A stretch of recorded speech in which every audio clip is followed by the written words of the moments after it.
It seems to me that the solo game scene had two big inflection points that increased this trajectory, strangely, both centered around contagious disease. The most recent was the COVID-19 pandemic that had everyone isolating. Board game players took to Zoom, to virtual tabletops, but also took to playing games alone. But years before the pandemic, there was the release of a game called Pandemic. Pandemic then spawned a bunch of clones until there were enough clones to create a genre. The same way that Doom inspired Doom clones, which then became first-person shooters, the popularity of Pandemic led to the formalization of the crisis management genre. You have a big objective, but you also have a deck of bad things that will happen to draw resources away that could be going towards achieving your big objective.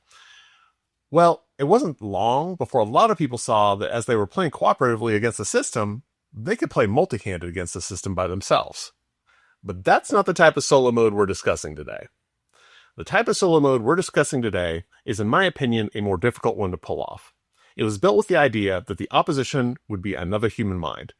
So something has to be created to simulate a human mind to one degree or another. This is hard enough with code, let alone with cardboard and cardstock. I'm J. Allen Riker, horror author, and solo board game fanatic. And these are my top 5 competitive games with the solo mode that impressed me the most.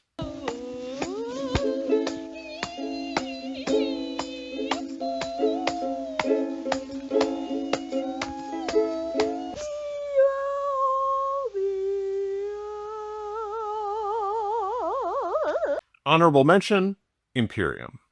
Imperium is an honorable mention because it's not truly head-to-head, though it looks like it. It's a Euro game disguised as a head-to-head civilization deck builder, and is really, really good.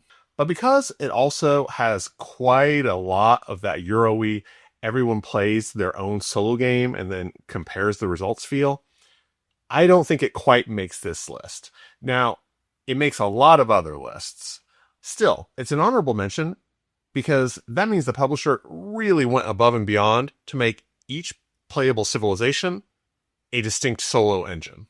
They could have just given you point totals to go against or one AI civilization, but they want the extra 100 miles to make every civilization play differently, not just for you, but as an enemy AI. So even though, for me, the pairings aren't as impactful as in some games, I still want to get out my spreadsheet and match every civilization against every other. My number 5 is Baseball Highlights 2045. Deck builders are a very common solo staple. So what's so impressive about Baseball Highlights 2045? Well, most deck builders that you can play solo are made for cooperative play. Think Eon's End. That means there's not much difference between solo and multiplayer. Then there are the ones that are competitive, but for which you buy bosses to turn it into a boss battling experience like Eon's End. Think Frontiers expansion for Star Realms, and we're stretching here because this is deck construction, not deck building, but Red Rains for Ashes Reborn. Then there's Baseball Highlights 2045, with no special cards, no special components. You blindly make a deck from the exact same cards you will use to build your own, and you play it out one at a time. Yes, it's random. The AI depends on having really good cards up front, while you have to build your deck during play. But still, it's amazing how well it works, how fun it is, and how tense it is to flip that card to see what your opponent will do next. Number 4, Bullet Heart, Star, Orange, etc., etc. Depending on when this gets posted, there are actually some expansions and a solo system up on, I think, at GameFound for Bullet right now.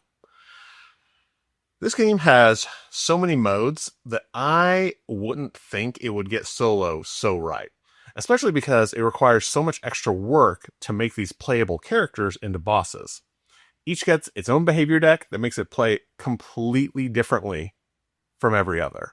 It's actually difficult to express how differently all these characters play in both their heroes and their villain forms. But it's one of the things that make these already affordable games such a great value. You will get so many replays out of one box because you will absolutely want to play each character against each villain. And if you're like me, it's going to take you 4, 5, 8 times sometimes to actually beat those villains. The core of the game is that you use pattern cards to eliminate these bullets that get dotted on your board, and then in order to send them flying back at your villain. Again, when I start talking about it, I hear the simplicity of what I'm saying and need to emphasize how much creativity went into making each character feel so different. Bullet can be a real brain burner.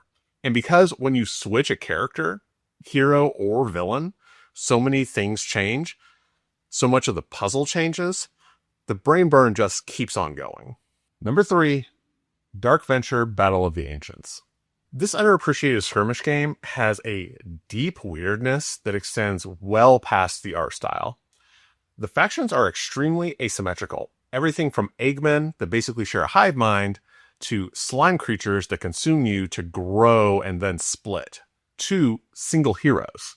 How this variety was then translated into small, 8-card AI decks that you can quickly flip through during the enemy turn is genuinely mind-blowing. It's not just that they are so different, or that they retain the differences as an AI opponent, but that they are then so quick and easy to play. But at this point in the list, you know that even that isn't enough. So the creator added a bunch of solo heroes strong enough to face off against entire solo factions for when you want to play true solo. You have different game modes, you have multiple factions, you have multiple heroes, you have multiple scenarios that use each of these things in different quantities. As a solo player, Dark Venture Battle of the Ancients gives you so much value. And yet, being the greedy little cardboard goblin that I am, I want more. More factions, more maps, more scenarios. So I looked, and Robert Lemon is indeed working on new expansions with new factions, ghosts and robots. Folks, this is why crowdfunding exists. Number 2, coin games. How do you get more impressive than that? Well, honestly, I'm not sure that you can. Everything from this point is just gushing, so it's hard to rank them. But coin games sure make the argument for having the best solo experience out of a competitive game. In these counter-insurgency games, you play one of usually either 3 or 4 different factions, each very asymmetrical. Let's use people power as an example of the asymmetry I'm talking about. You have the government of Marcos, which had legitimate military cronyism and resources from other governments. Sounds like a winning position. Pro tip, they lost. You have the Maoist insurgency of the New People's Army using guerrilla tactics and terrorism. And you have the political reformers, led by the wife of a senator Marcos had assassinated for being a critic, which uses striking and the mobilization of the people in order to exert influence. Each of these factions has its own distinct actions, its own ways to win. And this is repeated successfully across multiple installments, of which I own 3.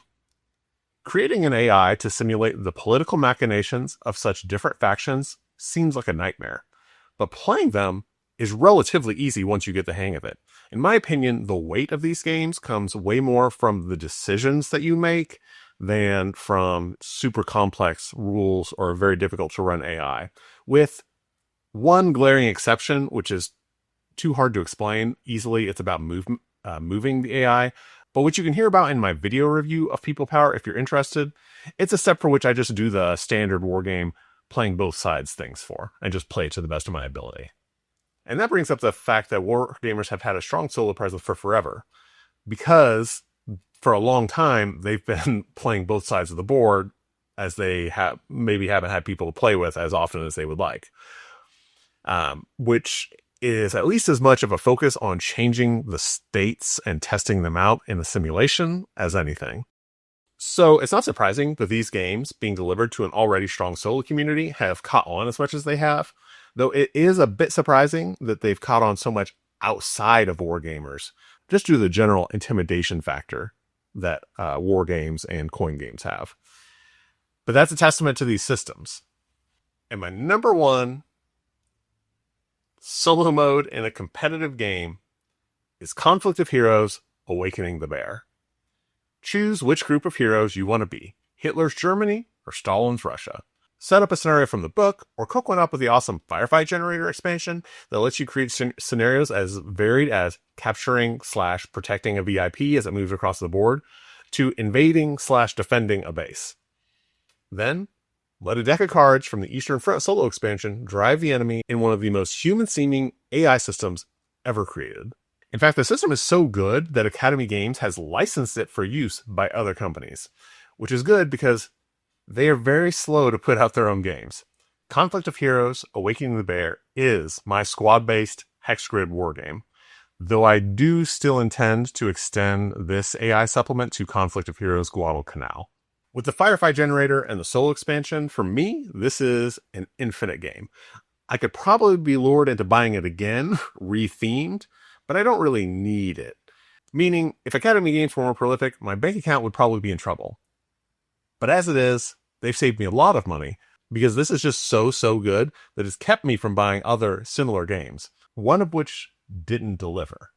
Whether the AI is moving squads across the map to attack your dug-in position or fending you off as you creep towards them, it doesn't matter. This AI performs, keeping you tense. You better keep your head on a swivel. So that's it for me. Let everybody know about your favorite solo modes for competitive multiplayer games. Do they stick close to the original? Which ones really go beyond the bare expectations? Anyway, that's it for me. Have a great rest of your day and keep playing solo.